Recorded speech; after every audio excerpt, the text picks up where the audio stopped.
तो morphology of flowering plants, ये chapter बहुत इम्पॉर्टेंट है और इसमें सिंपली याद करने का ही सब कुछ है। तो इस वीडियो में मैं वो शॉर्ट ट्रिक्स और कुछ इम्पॉर्टेंट पॉइंट्स आपको बताऊंगी जो आपको हेल्प कर सकते हैं इस चैप्टर को अच्छे से याद करने में, और आपको आई एश्योर कि ज़्यादा टाइम नहीं लगेगा। ये पर्सनली मैंने ट्रिक्स यूज़ की थी अपने टाइम पे to memorize the things in a better way. तो सबसे इम्पॉर्टेंट जो इस पूरे चैप्टर का है वो है फैमिलीज़। फैमिलीज़ को याद करने का सिंपल तरीका है फसल। Like we use a word crop, तो फसल हो गया इसका FSL। नेक्स्ट पॉइंट क्या है कि सारे गैमोसेपलस हैं, सबके 5 सेपल्स हैं और सारे बाइसेक्सुअल हैं। बाइसेक्सुअल मीन्स कि सब में ये वाला साइन तो कॉमन आएगा ही आएगा। टू मेमोराइज कि किस में स्टिपुलेट लीव्स है और कौन एक्स स्टिपुलेट है, we have the short trick C। So stipulate, exstipulate, exstipulate. For symmetry, we have ZA, zygomorphic, actinomorphic, actinomorphic. Gynoecium में याद करने के लिए कि कितने कार्पेल हैं, तो सिंपल आपको याद रखना है 1, 2 and 3। ये सब याद करने के लिए हमें ये याद होना चाहिए कि किस सीक्वेंस में ये सब हमने याद किया है। So all the points are very important. Next याद करने के लिए फर्स्ट जो फैमिली है दैट इज़ फेबेसी, उसमें सारे मल्टीपल्स हैं 5 के। 1 is a 10 that is androecium, क्योंकि डायडेल्फिस कंडीशन है तो 9+1 कंडीशन है तो 10 हो जाएगा।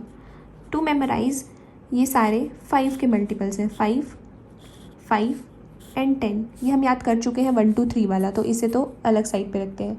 नेक्स्ट सारे ही 5 है for the family S that is Solanaceae, so we have 5, 5, 5। For Liliaceae family, that is the monocot family, we have all the multiples of 3. That is 3 plus 3, 6, then 6 and then 3. Bracteate condition. This is for zygomorphic, actinomorphic, actinomorphic, ZA, which I've already remembered.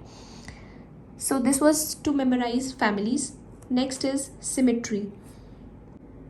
Symmetry, so 3 तरह की symmetry है, actinomorphic, zygomorphic और asymmetric.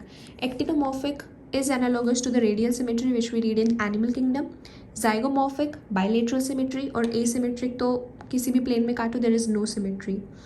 तो actinomorphic को याद करने का तरीका है MADC, दैट इज़ कोई डिग्री है MA जिसको याद करके या पढ़ के हम DC बने। So MADC mustard, this A is to remember that this is for actinomorphic, D datura and C chilli.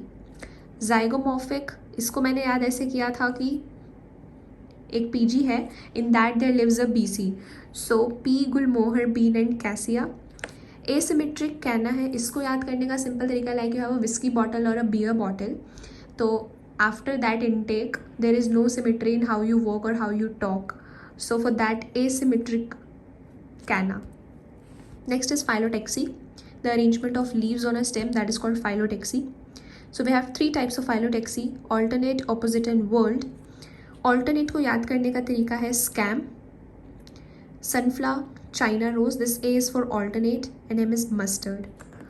Opposite को याद करने का तरीका है like you have a topic in chemistry, GOC, general organic chemistry, so you can memorize from that. O is for opposite, G guava and C calotropis. Third is whorled. Like whorled में क्या होता है, grouping होती है, so for grouping we use the word all, this all, so there is a similar word pronunciation all, so you can say Alstonia, Alstonia में है whorled phyllotaxy. Last is racemose और cymose, इसमें confusion ये रहता है कि कौन सा टर्मिनेट हो जाता है और कौन सा कंटिन्यूज टू ग्रो है। तो इसको आप ऐसे याद रख सकते हो कि जैसे रेस है, and race is a marathon which is a very long, like there is a long track for it, तो race is something which continues for a long time, so this continues to grow, whereas cymose terminates in bud, so it has a limited growth. So this was all important like tricks which can help you during your preparation. Make sure you do this chapter very well क्योंकि question तो इसमें से आता ही आता है। And if you like the video, please share it and subscribe my channel.